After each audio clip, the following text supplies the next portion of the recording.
तो आज का हमारा टॉपिक है condition for parallelism and perpendicularity of lines in term of their slopes. Okay,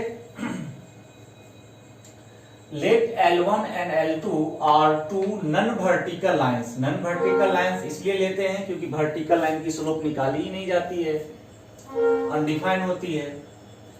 having slope M1 and M2 respectively and let their inclination be alpha and beta respectively। मान लिए हमने दो line लिया, एक L1 और एक L2, जिसका slopes मैंने मान लिया कि M1 और M2 है respectively and their inclinations alpha and beta respectively है। Therefore M1 की वैल्यू जो हो जाएगी वह 10 अल्फा, मैंने पढ़ा था स्लोप के डिफिनेशन के अकॉर्डिंग, और M2 की वैल्यू हो जाएगी 10 बीटा।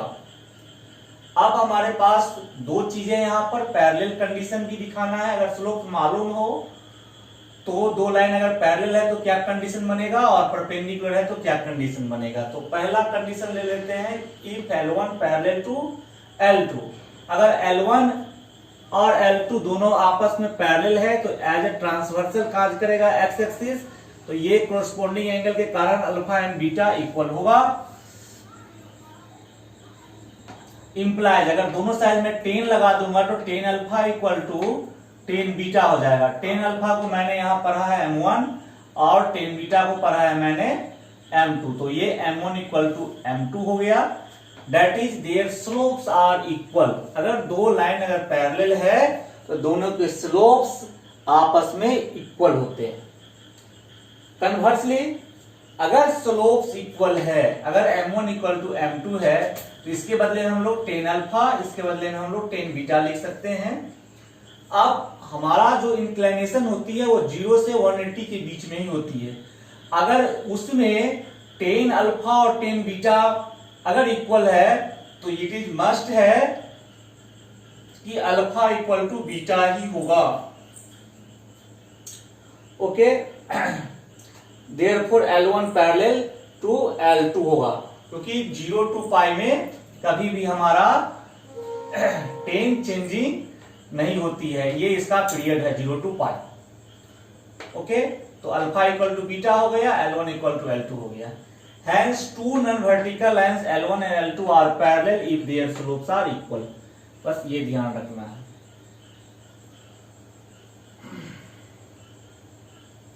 सेकेंड है if L1 perpendicular to L2। ये L1 ये L2 अगर परपेंडिकुलर है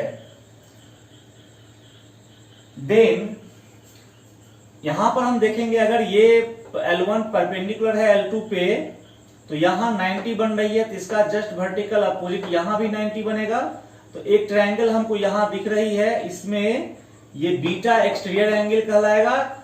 ये जो होगा वो sum of their two interior opposite, यानी ये 90 और प्लस अल्फा के इक्वल होगा। तो अगर ये परपेंडिकुलर है तो बीटा की वैल्यू अल्फा प्लस 90 होगा। फिर मैं दोनों तरफ 10 लगा दूंगा, 10 बीटा 10 अल्फा प्लस 90 या 90 प्लस अल्फा, इसको पढ़िए।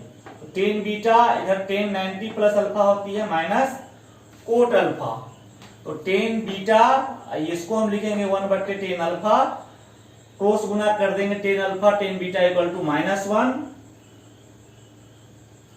और ये हो जाएगा मेरा M1 into M2 equal to -1। तो हमने देखा यहां पर कि अगर दो लाइन परपेंडिकुलर है तो दोनों के स्लोप का मल्टीप्लीकेशन -1 आती है। कन्वर्सली इसको हम देखेंगे, अगर if M1 equal and M1 into M2 equal to अगर -1 है, इसके बदले में 10 अल्फा, इसके बदले में 10 बीटा, -1 10 अल्फा, इसको मैं बीटा को इधर ले गया तो 1 बाय -1/10 बीटा, ये हो गया minus cot beta. Cot beta minus cot beta को हम 10 90 प्लस बीटा भी लिख सकते हैं, और माइनस इसको 10 90 माइनस बीटा भी लिख सकते हैं कोट बीटा को। ये तो ऐसे ही रहेगा, इस माइनस को मैं अंदर ले जाओ, 10 का माइनस थीटा माइनस 10 थीटा होती है, इतना हो जाएगा, इससे गुना कर दूं तो ये प्लस बीटा -90, तो मैं इस चीज को ऐसे भी लिख सकता हूं। तो यहां देखिए अगर ये अल्फा है तो ये 90 प्लस अल्फा है, या अल्फा है तो 10 बीटा माइनस 90 है। अगर मैं इसको छोड़ दूं 10 10 हर जगह से, तो alpha equal to 90 plus beta, और alpha equal to beta minus 90। तो अल्फा और बीटा में डिफरेंस क्या 90 का हो रहा है, अगर या तो ये ले या ये ले इसके साथ, तो 90 का सब में डिफर है। इसका मतलब हुआ कि L1 जो हुआ मेरा लाइन और L2 क्या होगा, एक दूसरे पे परपेंडिकुलर, यही डिफर हमको डालता है, इसीलिए आगे जाकर के ये लाइन यहाँ पे परपेंडिकुलर है। तो मैंने दिखा दिया condition, hence two non vertical lines are perpendicular to each other if and only if their slopes are negative reciprocal of each other. Negative reciprocal मान लीजिए यहाँ पर दिखाया गया है, एक दूसरे का नेगेटिव रेसिप्रोकल होता है, या इस चीज को हम लोग या तो m2 equal to minus 1/m1 लिखे, या m1 equal to minus 1/m2 भी लिख सकते हैं। क्रॉस गुना करेंगे तो m1 into m2 equal to -1 होती है। तो ये था मेरा कंडीशंस। पैरेलल के लिए दोनों का स्लोप, दोनों लाइन का स्लोप इक्वल होना चाहिए, परपेंडिकुलर के लिए दोनों के स्लोप का प्रोडक्ट -1 होना चाहिए। इस कंसेप्ट का यूज करके हम लोग आगे क्वेश्चंस बनाएंगे।